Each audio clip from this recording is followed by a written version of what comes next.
Si pour vous, le café filtre rime avec jus de chaussette, café délavé, ou alors à l'inverse, un café amer, un café trop brûlé, restez avec moi, je vais peut-être réussir à vous faire changer d'avis.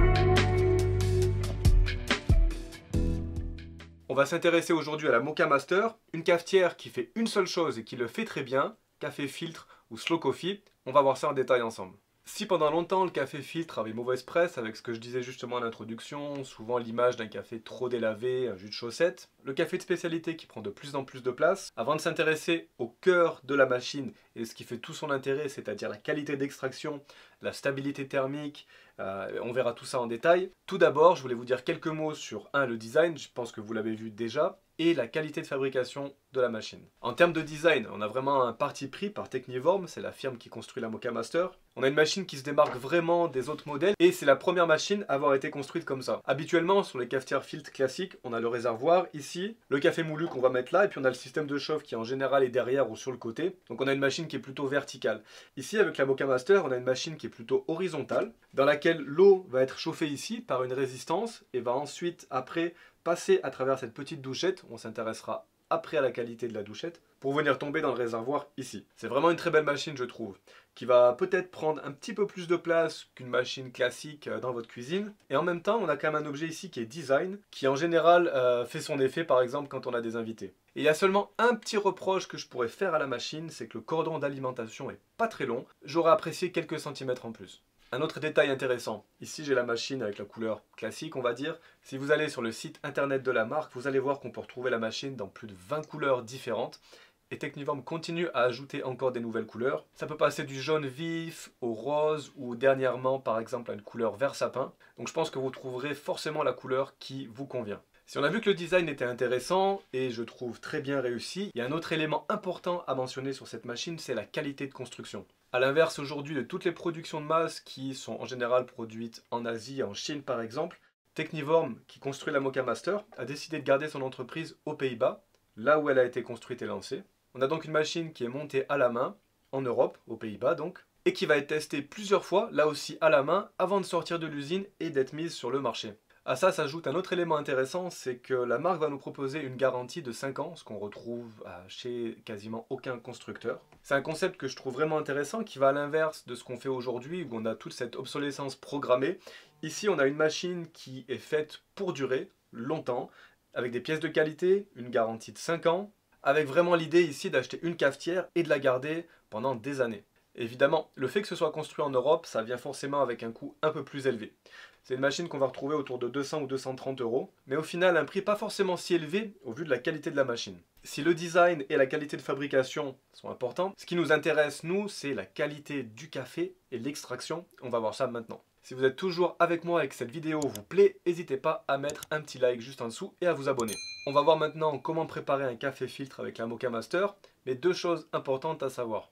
Si vous utilisez cette machine avec du café prémoulu acheté au supermarché, le risque est d'avoir un résultat en tasse qui soit vraiment pas super. En fait, pour vraiment utiliser la Moka Master à son potentiel maximum, c'est important d'avoir du bon café et une bonne eau. Un café de spécialité, un café en grains, une torréfaction qui est assez récente. Ici, on a un café qui a été torréfié il y a 2 semaines, qui vient du Guatemala. On va donc tester ça ensemble. Et ensuite, je vous disais aussi une bonne eau. C'est important parce que 98% de votre café, c'est de l'eau. Si votre eau n'est pas très bonne avec un goût de chlore ou trop de calcaire, c'est pas bon pour la machine. Une eau filtrée, donc, c'est l'idéal. On a notre eau, je viens de remplir le réservoir ici pour aller jusqu'à 4 tasses. Et c'est d'ailleurs quelque chose que je voulais mentionner.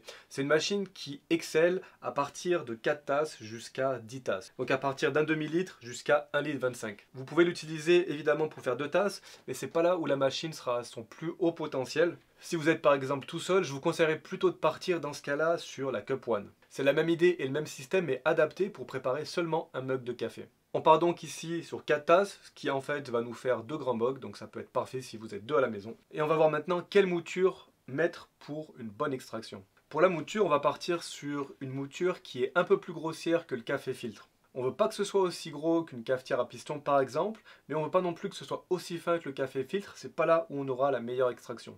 Et enfin, un dernier élément aussi très important à prendre en compte, c'est le ratio de café, c'est-à-dire le dosage. Qu'est-ce qu'on va vouloir mettre en termes de grammes de café ici, selon ce qu'on a dans le réservoir. Pour 4 tasses ici, Un demi-litre d'eau, on va mettre 27 grammes de café. Si on veut se faire les 10 tasses ici, avec 1,25 litre, on va mettre 69 à 70 grammes de café. Ce ratio-là, il est important à respecter si on veut avoir un café qui est assez équilibré.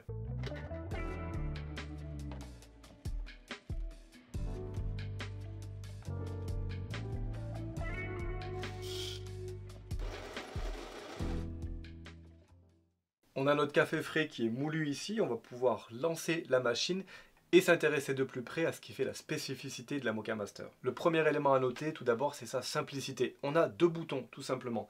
Un pour choisir le volume qu'on va avoir, c'est-à-dire soit une carafe à moitié pleine, ou alors la carafe pleine, ici. Nous, on part donc sur une carafe moitié pleine. Ça va permettre d'ajuster la température ici de maintien au chaud une fois que le café est prêt. Une fois que vous avez choisi ça, c'est terminé, il n'y a plus rien à faire. On appuie simplement sur le bouton allumage ici.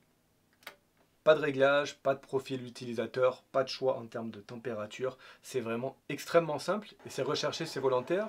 Pas la peine de compliquer la chose, la machine s'occupe de tout. Ce qui est donc vraiment intéressant avec cette machine, c'est la stabilité thermique. C'est-à-dire que l'eau ici va être chauffée par une résistance en cuivre et l'eau va rester entre 92 et 96 degrés Celsius. Et vous allez me dire, oui, mais peut-être quelques degrés, c'est pas très grave.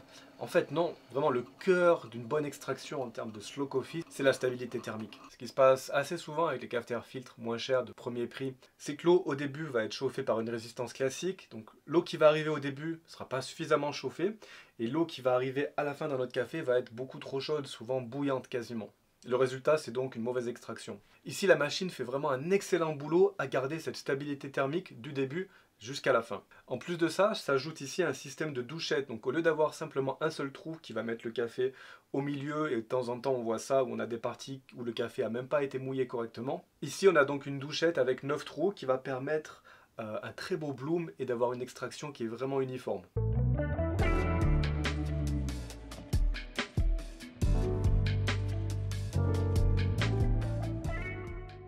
Bien, le café est prêt, on va pouvoir le goûter. Il y a aussi une petite chose, petite innovation que je trouve vraiment sympa ici dans la carafe. Grâce à ce système, en fait, le café s'écoule, passe à l'intérieur de ce petit entonnoir et arrive au fond de la carafe et va se mélanger correctement. Ça permet donc d'avoir un mélange des arômes sans que le café tombe seulement au-dessus. Une fois que le café est prêt et a été versé, si vous en reste, vous avez ici la plaque chauffante qui va fonctionner pendant 40 minutes et qui va garder le café dans une température entre 80 et 85 degrés. L'idéal quand même c'est de le boire rapidement, pas d'attendre trop longtemps, mais la machine arrive quand même à le garder à température constante. Si vous avez besoin de garder votre café au chaud pendant des heures, ça pourrait être intéressant d'acheter la Moka Master avec ici un thermos. On a vraiment une excellente extraction ici où on ressent tous les arômes du café. Ah oui, j'ai oublié de vous mentionner tout à l'heure, si par hasard vous n'avez pas de balance chez vous, vous pouvez utiliser la petite cuillère qui vient avec la machine qui va vous donner environ 10 grammes de café. Pour vous donner une idée, si vous êtes pressé le matin par exemple, pour 4 tasses, la machine va mettre environ 4 minutes et pour le maximum, c'est-à-dire les 10 tasses, la machine mettra 6 minutes. Et ça aussi c'est intéressant, c'est qu'on a une fenêtre d'extraction, pas trop courte mais pas trop longue non plus, avec toujours le même objectif, avoir un café équilibré et extraire le maximum d'arômes. À qui s'adresse la Moka Master? Elle s'adresse évidemment en premier à toute personne qui adore l'extraction douce, le slow coffee, le café filtre. Et je pense qu'elle s'adresse aussi à toute personne qui a envie d'avoir une machine qui est jolie, qui est design et qui va durer dans le temps. Au final, quoi penser de la Moka Master? C'est une machine qui fait une seule chose mais qui le fait de manière excellente, un café filtre. Moi je la trouve vraiment très jolie, elle est design, elle se marie parfaitement dans une cuisine. On l'a vu, elle assure une extraction vraiment très bonne du café. C'est une machine qui est solide, qui a une longue garantie qui vient avec. Par contre, il faut savoir qu'on n'est pas dans les premiers prix, on est sur une machine autour de 200 €, qui représente un certain investissement, mais qui, au vu du café et de la qualité de l'ensemble de la machine, se justifie très bien. J'espère que cette vidéo vous a permis d'en savoir un peu plus sur la Moka Master. Moi, je vous dis à bientôt. Ciao.